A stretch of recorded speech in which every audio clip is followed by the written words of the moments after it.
Bonjour, bonjour, bienvenue dans le Quesaco. Merci d'être toujours aussi fidèles à notre rendez-vous. Et d'ailleurs, j'en profite pour passer un grand bonjour à tous ceux qui nous regardent depuis les Dom-Tom, l'Afrique, la Belgique, l'océan Indien aussi, le Canada et dans tout le Moyen-Orient. Et justement, tiens, puisqu'on parle du Moyen-Orient, on va évoquer aujourd'hui le terme copte. Mais comme d'habitude, allons voir d'abord si ça parle aux gens qu'on a interrogés dans la rue. Mais changer de cible Je sais pas. Sincèrement, aucune idée. Je connais pas. Copte, non. Alors ça me parle pas du tout ce mot. Une coopérative? L'Égypte, les Coptes, voilà. Les Popes. Ça m'évoque les chrétiens d'Égypte en particulier et ça je pense aussi à tous les problèmes qu'ils ont. Depuis beaucoup d'années, on m'en parle, voilà, donc ça me fait penser à ça. Voilà pour les réponses de notre panel et peut-être que chez vous, vous auriez dit la même chose, mais il est temps d'être encore plus précis sur ces chrétiens d'Égypte, puisque ce sont eux les Coptes, effectivement. Père Claazen, bonjour. Bonjour. Alors, d'où viennent les Coptes? D'Égypte. Et qui sont-ils?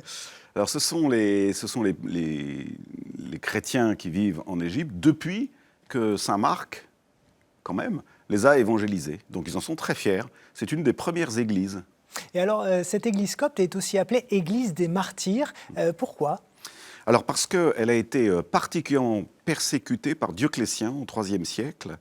Et leur calendrier liturgique, nous l'an 0, eux commencent par, je ne sais plus quelle année, au IIIe siècle, sous Dioclétien, où un massacre a eu lieu en Égypte. Qu'est-ce que les Coptes ont apporté à l'histoire de l'Église? Mille Beaucoup de choses. Oui, oui.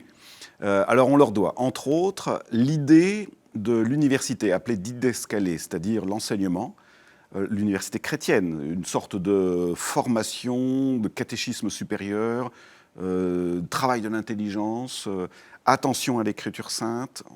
C'est eux, alors il n'y a pas que, mais c'est eux les premiers. Donc rendons leur hommage, avec des très grands maîtres dont les noms figurent dans la patrologie. Gênes, Cyril d'Alexandrie, Macaire, etc. Athanase d'Alexandrie, oui, exactement, qui ont participé à des conciles, qui ont beaucoup écrit et qui font partie du patrimoine de l'intelligence chrétienne.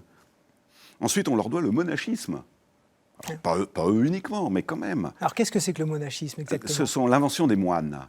Ils ont inventé aussi bien les ermites que, Saint Pacôme, les moines en communauté. Donc ce sont les premiers balbutiements du monachisme et ça a été extraordinairement influençable pour l'ensemble de la chrétienté. Quand Basile de Césarée fonde son monachisme, il se renseigne auprès des Coptes. Voilà, donc on leur doit beaucoup. C'est dans la vallée du Nil que les choses se sont faites. Mais d'après vous, qu'est-ce qui fait que les Coptes étaient si foisonnants d'idées, si foisonnants de nouveautés pour l'époque, en termes de foi, tout simplement? Alors, il y a un fait historique, puis il y a peut-être un fait mystique. Le fait historique, c'est tout simplement qu'après que Titus ait rasé Jérusalem, il y a eu un très fort exode de Juifs. Et avec eux, un certain nombre de chrétiens. Et donc, ils se sont réfugiés, comme d'ailleurs on le trouve dans tout l'Ancien Testament. Les allers-retours avec l'Égypte sont constants, le Christ lui-même, quand il a voulu fuir le massacre. Donc l'Égypte est un lieu naturel de refuge. Et donc, c'est un phénomène d'ébullition. Ça ferme. Donc, les Juifs aussi ont une école tout à fait extraordinaire à Alexandrie. Quel message on pourrait leur envoyer très modestement ici, depuis le plateau du Quesaco? Je sais que c'est compliqué, cette question. Mais le premier message, c'est qu'on ne les oublie pas et qu'on sait ce que nous leur devons.